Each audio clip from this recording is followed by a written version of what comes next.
Olá pessoal, tudo bem? Eu sou Luiz Domingos. A gente ouve muito falar na expressão presidencialismo de coalizão, que é o nome que se dá ao formato institucional brasileiro.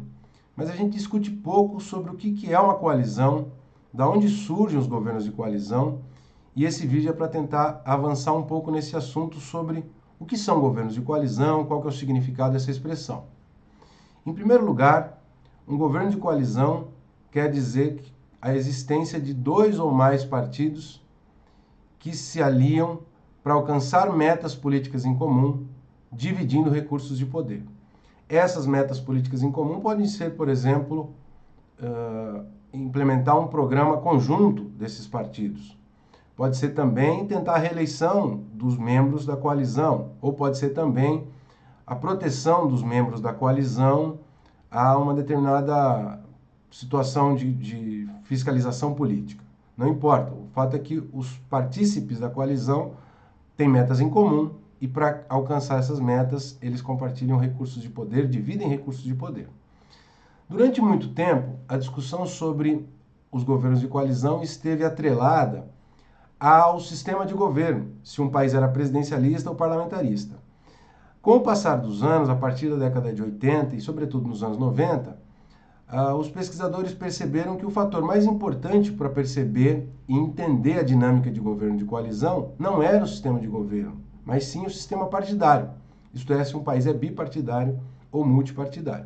A partir daí, a discussão realmente ganha uma nova feição, um novo entendimento. E aí nós entendemos que, em geral, os governos de coalizão ocorrem em países multipartidários. Então vejam a primeira imagem, o caso da Câmara dos Representantes dos Estados Unidos, que é um caso clássico de bipartidarismo. O Partido Azul aqui apresenta uma maioria, Partido Democrata atualmente, e as cadeiras vermelhas, os assentos em vermelho ali, são o Partido Republicano. Aqui, quando o presidente da República tem a maioria no parlamento, ele governa tranquilamente, ele não precisa de acordos com outro partido. Então, é o que a gente chama de governo monopartidário. É um caso presidencialista, o caso norte-americano. A imagem seguinte é a Câmara Baixa inglesa, né, do Reino Unido, a Câmara dos Commons. Na prática, é uma Câmara bipartidária. Em geral, são dois partidos que se enfrentam tradicionalmente, né? O Partido Conservador em azul e o Partido Trabalhista em vermelho. Aqui, a maioria folgada do Partido Conservador garante que o primeiro-ministro e todo o gabinete seja todo escolhido pelo Partido Conservador. Mesma coisa, um governo monopartidário, mas aqui em um regime parlamentarista. A situação muda de figura quando a gente vai para o caso italiano, que também é um sistema de governo parlamentarista, mas aqui multipartidário, conta com 7 partidos. Nesse caso, nenhum partido sozinho consegue maioria para escolher o primeiro-ministro e montar o gabinete.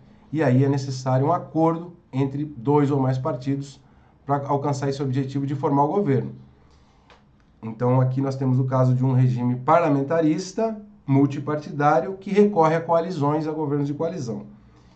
E é uma situação semelhante ao Brasil. Aqui nós temos a imagem do Brasil, que já é um caso de existência de muitos mais partidos. Hoje nós estamos com 25 partidos representados na Câmara dos Deputados, muito mais do que a Itália. Aqui nós também percebemos que nenhum partido detém maioria e, portanto, quando o presidente precisa aprovar a sua agenda de governo, ele precisa estabelecer acordos com esses partidos. Quando esses acordos não se dão por meio de uma coalizão, o presidente precisa de acordos pontuais. Em cada matéria, ele faz acordos pontuais. Isso oferece muita incerteza para o presidente, aumenta as chances dele não conseguir ver a sua agenda aprovada. Por isso que a regra no Brasil é a recorrer a governos de coalizão. E aí nós temos aqui uma tabela que mostra aqui, desse lado, os presidentes, Fernando Henrique Cardoso 1, Cardoso mandato 2, Lula 1, Lula 2, Dilma Rousseff 1, Dilma Rousseff 2, Temer e Bolsonaro.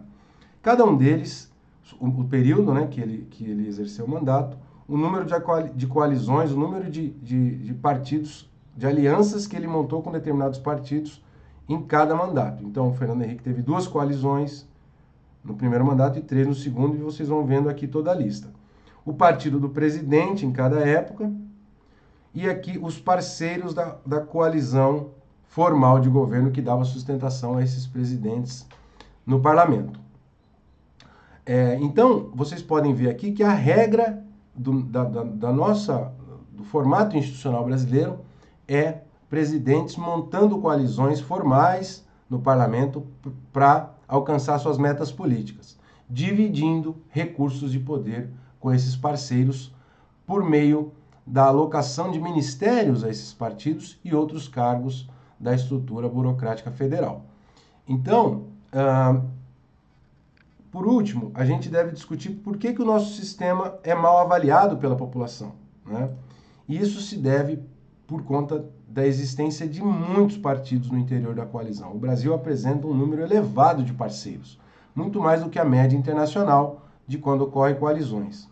Então vejam que esse número é crescente ao longo do tempo. Aqui começa com 5 partidos parceiros, vai subindo 9, 10, 8 e hoje o governo Jair Bolsonaro tem uma coalizão formal com 13 parceiros, além do próprio PSL. Além do mais, a heterogeneidade desses partidos do ponto de vista ideológico, né? Especialmente no período petista, a coalizão era composta por partidos de esquerda, de centro e de direita. E isso incomodava muito a opinião pública.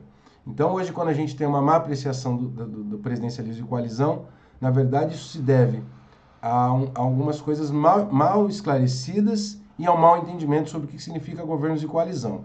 Eu espero que esse vídeo possa ter ajudado e que vocês possam aprofundar isso nas disciplinas e nos demais vídeos que a gente posta aqui no canal da escola. Espero que vocês curtam e compartilhem esse conteúdo. Um abraço!